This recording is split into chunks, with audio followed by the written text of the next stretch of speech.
Bonjour, je m'appelle Jean-Baptiste, j'ai 49 ans. Je suis issu d'une famille juive traditionnaliste et d'une lignée de rabbins. Et c'était mon destin. J'étais programmé pour devenir rabbin à mon tour, à la suite de mon père, de mon grand-père, de mon arrière-grand-père, toute cette belle lignée de gens qui ont passé leur vie à louer et à prier Dieu. Il se trouve que pour moi, les choses ont pris un tour un peu différent, puisque contre toute attente, j'ai rencontré le Christ il y a 4 ans dans une église. Et depuis cette rencontre, il s'est noué un chemin. Et de ce chemin arrive une étape importante, puisque je suis à 15 jours de mon baptême. La rencontre a eu lieu en novembre 2019. J'étais très en avance pour un rendez-vous médical. Et plutôt que de m'enfermer dans un café ou de parcourir Twitter, j'ai préféré visiter l'église Saint-Germain-l'Auxerrois qui était juste en face de mon lieu de rendez-vous. Je l'ai un peu visité à la japonaise en fait. Je suis rentré comme un touriste avec l'envie de prendre des photos, de voir un bel endroit, et sans jamais me dire qu'il y avait une dimension spirituelle à ce moment que j'allais passer, parce que c'était juste pour moi un moyen d'éviter en ce mois de novembre de rester à l'extérieur et d'avoir trop froid. Et donc j'ai commencé la visite de ce très bel endroit un peu bêtement, et puis quand j'ai vu qu'il me restait encore quand même pas mal de temps, j'ai essayé de m'asseoir et de réfléchir et de profiter du silence, de l'absence de qui que ce soit dans cette église. Et j'ai vécu quelque chose qui est assez surprenant et sur lequel j'essaye même pas de convaincre qui que ce soit de me croire. L'essentiel étant que j'en sois persuadé. J'ai eu le sentiment d'être soulevé de terre, d'être pris dans des bras très aimants, qu'on me fasse un immense câlin, et de me sentir particulièrement aimé, puis reposé sur ce banc, avec un sentiment après coup assez stupéfiant, parce que pas forcément certain d'avoir réellement vécu la chose telle que je m'en souviens, ne pas du tout être en mesure de donner un timing à ce qui s'est passé. Je ne sais pas si ça a duré 2 minutes, si ça a duré 15 secondes ou si ça en a duré 10. Et surtout, cette question qui m'a taraudé quand tout est redevenu entre guillemets normal autour de moi, dire mais est-ce que je suis mort ? Et si tel avait été le cas, c'était assez formidable comme expérience, parce que j'étais vraiment très bien.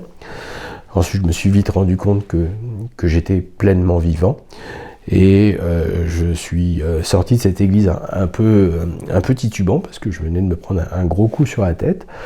Et j'ai la chance d'avoir dans mon entourage amical une vieille sœur bénédictine de plus de 95 ans à l'époque, qui était une très très bonne amie, et que j'ai pu appeler et avec qui j'ai pu discuter. Et sa réaction a été assez impressionnante, puisqu'elle est restée 2 minutes au moins silencieuse au téléphone, ce qui est très long, 2 minutes de silence au téléphone, pour finalement me dire 2 choses, avec le ton qui l'a caractérisé. Ne te vante pas trop de ce qui vient de t'arriver, parce qu'il y a des gens qui prient toute leur vie pour atteindre ça et qui n'auront jamais cette chance, donc garde-le pour toi, sinon tu vas faire des jaloux, avec son sourire et son humour habituel.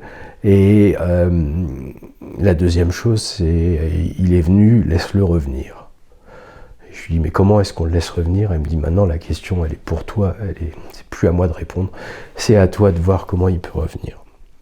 Et j'ai cherché une manière de faire revenir le Christ dans ma vie, et je suis persuadé que c'est le Christ. D'aucuns pourraient dire que c'est Dieu, que c'est le Saint-Esprit, que pour moi j'ai l'intime conviction que j'étais au contact de Jésus.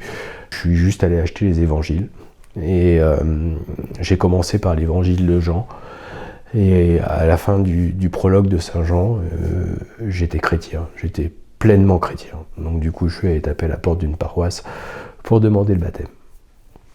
Qu'est-ce que vous avez trouvé dans le christianisme que vous ne trouviez pas dans le judaïsme ? Le catholicisme aujourd'hui versus le judaïsme m'apporte quelque chose d'absolument inouï. C'est la pleine liberté d'être qui j'ai envie d'être dans le respect de ce que le Christ a pu nous laisser. Je m'explique. Je passe d'une religion extrêmement codifiée où tout est organisé légalement, pénalement, où la pratique se fait sur la base d'un code de 613 commandements. Et là, on se retrouve avec la parole du Christ, qui est en quantité pas extrêmement riche de ce que l'on doit faire, mais en qualité, permet de se positionner chaque jour en ayant l'espoir d'être un poil meilleur que ce que l'on a été la veille. Cette conversion permanente que la parole du Christ nous impose me donne le sentiment de vivre au plus près ma relation à Dieu, parce que elle est extrêmement personnelle, elle est extrêmement faillible, elle est extrêmement améliorable, et j'ai la chance chaque jour de pouvoir le faire parce que, quoi qu'il arrive, même si je faillis, je suis pardonné, je suis excusé, je suis aimé. Pourquoi avez-vous souhaité garder l'anonymat et seriez-vous prêt à parler de votre conversion à votre famille ? J'ai choisi une certaine forme d'anonymat, parce que tout n'est pas anonyme dans ce qui se dit aujourd'hui, parce que je sais que ma décision ferait énormément de peine à des gens que j'aime et qui ne comprendraient pas pourquoi je suis ce chemin, que je ne suis même pas sûr de comprendre moi-même dans sa grande majorité, parce que c'est pas évident de tout lâcher et d'aller à la suite de Jésus. C'est dit dans l'Évangile, hein, vous serez celui qui haïra son père et sa mère et qui me suivra est promis à une destinée dans la vie à venir plutôt riche. Je pense qu'un jour je le ferai. Aujourd'hui, j'en suis pas là parce que j'ai particulièrement confiance en la force de ma foi. Néanmoins, quand j'essaye de mettre en balance la capacité à faire de la peine à des gens qui n'ont rien demandé et ma capacité à moi de vivre pleinement ce que j'ai envie de vivre, ça me paraît pas incompatible sous cette règle du silence. Je fais juste que protéger les gens que j'aime et pas me protéger moi, en fait. Est-ce qu'il y a un texte du Nouveau Testament qui vous a particulièrement marqué ? J'avoue qu'en termes de lecture biblique et de ce qui m'a marqué, je suis particulièrement touché par le chapitre 5 de l'Évangile de Saint Matthieu, que je trouve absolument merveilleux. Quand Jésus, et ça recoupe ce que je disais sur un judaïsme extrêmement codifié et une loi du Christ beaucoup plus libre dans son application, mais extrêmement exigeante. On vous a dit que, mais moi je vous dis que. Ça me parle énormément. L'intégralité de l'évangile de Jean, et pour faire plaisir à un prêtre qui s'occupe beaucoup de moi et qui s'appelle le père Étienne Jonquet, l'évangile de Marc. Y a-t-il des moments de doute dans ce chemin vers le baptême ? Moi, ma foi n'a jamais été remise en question. Il y a juste quelque chose qui est particulièrement compliqué pour toute cette période-là.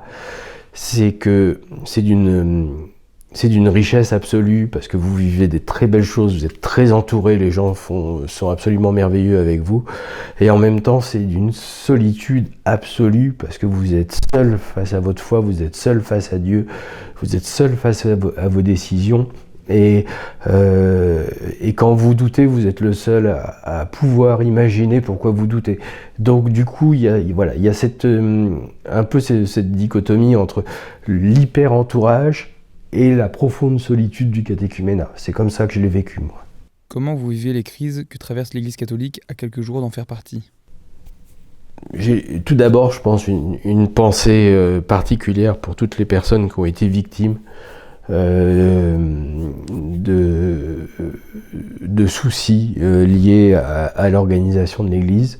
Moi, j'aime l'Église catholique parce que je trouve que son rite est beau, que son organisation est belle et que les hommes et les femmes qui la composent sont souvent, et dans leur extrêmement grande majorité, des gens de confiance, des gens sains et des gens dévoués au bien-être de ceux qui les entourent et avec beaucoup d'amour à donner. Donc j'ai un regard peut-être un peu idyllique aujourd'hui sur l'Église, j'espère le garder.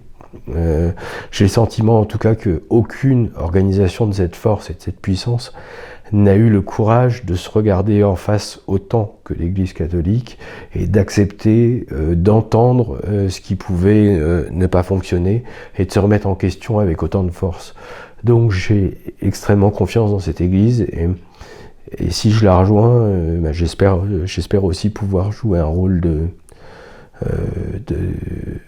aussi minime soit-il, mais d'apaisement, de vecteur de joie et de permettre de passer à autre chose que ces histoires qui ont pu laminer.